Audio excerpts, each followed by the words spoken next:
नमस्कार दोस्तों, हिंदी मंजूषा चैनल पर आप सबका स्वागत है। चलते हैं कहानी मंच की ओर। आज की छोटी सी कहानी जो कि जीवन के प्रति आपकी सोच बदल सकती है, क्योंकि समाज में अधिकार के नाम पर बलात्कार हो रहे हैं और किस प्रकार से नारी को पिसना पड़ता है। तो नारी की पीड़ा जो कि आज की कहानी में व्यक्त हो रही है। कहानी का शीर्षक है अधिकार या बलात्कार। कहानी शुरू करते हैं।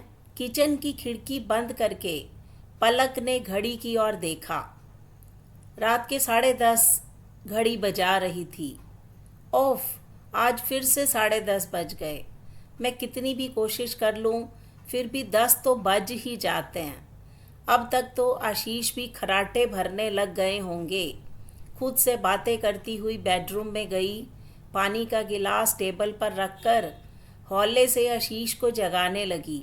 सुनो, कहते हुए उसके बालों में अंगुलियां फिराने लगी। ओफो, मुझे सोने दो, कल बात करते हैं। बंद आंखों से आशीष ने झल्लाते हुए पलक का हाथ झटक दिया। मुंह ढांप कर सो गया। पलक समझ गई। अपनी इच्छाओं को दबाकर वह सोने की कोशिश करने लगी। एक दिन पलक की बाई ने छुट्टी कर ली। उसी दिन बेटी के स्कूल का ऑटो ड्राइवर भी बीमार पड़ गया। दिन भर वह इधर से उधर भागती रही। घर का काम, बेटी का लंच, पति का लंच, बेटी को स्कूल छोड़ना लाना, सब करते हुए रात के 11 बज गए। थक कर वह बिस्तर पर निढाल हो गई। तभी उसने अपनी कमर पर आशीष की अंगुलियों के स्पर्श को महसूस किया। इतनी थकान के बाद उसने अनबने भाव से कहा, मैं बहुत थक गई हूँ। आज तो ना बाई आई थी और ना ही। तुम्हारा तो रोज़ का यही नाटक है। आखिर तुम्हारा पति हूँ, तुम पर मेरा अधिकार है। मेरी इच्छा पूर्ति करना तुम्हारा कर्तव्य है। पलक का हाथ पकड़ते हुए आशीष तीखे स्वर में बोला। भड़क गया। पलक भी भड़क गई। ऐसा पहली बार तो नहीं हुआ। जब भी वह अपनी इच्छा जाहिर करती तो आशीष कोई ना कोई बहाना बना देता। उसकी इच्छा जाने पर अपनी मर्जी उस पर थोप देता। इतने महीनों का गुबार उसने आज निकाल ही दिया। बोली, अच्छा तो आज आपको पति के अधिकार की याद आ गई। आपका मन करे तो पति का अधिकार, मेरा मन करे तो दुत्कार।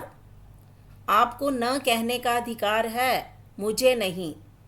तो सुनिए पति देव जी, शादी में जितने मंत्र आपने पढ़े थे उतने ही मैंने भी, जितने फेरे आपने लिए उतने ही मैंने भी लिए। इसलिए तेरे मेरे की क्या बात है। उस दिन फ़ोन पर तो अपनी बहन को अधिकार की लंबी चौड़ी परिभाषा बताते हुए कह रहे थे कि तुम्हें भी अधिकार है घूमने फिरने का। चिराग, बहन का पति, को तुम्हें मना करने का कोई अधिकार नहीं है। क्यों, आप पति हैं और चिराग जी नहीं? कहते हुए उसने गहरी सांस ली। फिर पलक बोली, अब रही बात रात की, तो आप मुझे ना कह सकते हैं तो मुझे भी आपको न कहने का अधिकार है। ये अधिकार मुझे भारत के कानून ने दिया। जब किसी महिला ने एक बार न कह दिया तो उसकी असहमति होती है। इसके बाद सामने वाले ने जबरदस्ती की तो चाहे उसका पति ही क्यों ना हो, वह बलात्कार कहलाता है। इसकी सज़ा तो आप जानते हैं। पिछले दिनों न्यूज़ में तो आपने देखा ही था कि एक पत्नी ने अपने पति पर अब बोलिए क्या कहना है। उसने तकिए को ज़ोर से पटका और पीठ घुमाकर सो गई। पत्नी का ऐसा रौद्र रूप आशीष ने पहले कभी नहीं देखा था। उसे याद आया, कुछ दिनों पहले अग्रवाल साहब जी उन्हें कुछ बता रहे थे। बाप रे बाप रे बाप, वह बुदबुदाया। कम बख्तों ने पत्नी के फायदे तो चुन चुन कर गिनाए, लेकिन नुकसान एक भी नहीं बताया। सत्यानाश हो उनका। और फिर करवट बदलकर सोने का प्रयास करने लगा, क्योंकि अब आशीष के पास कोई चारा नहीं था। तो औरत अधिकार और बलात्कार, इन दोनों के द्वंद्व के अंतर्गत कैसे उलझी हुई है, इस उलझन को इस कहानी के माध्यम से बयां किया। तो आप इस कहानी पर अपनी प्रतिक्रिया दीजिए और चैनल को सब्सक्राइब कीजिए। मिलते हैं अगली वीडियो में, तब तक के लिए बाय बाय।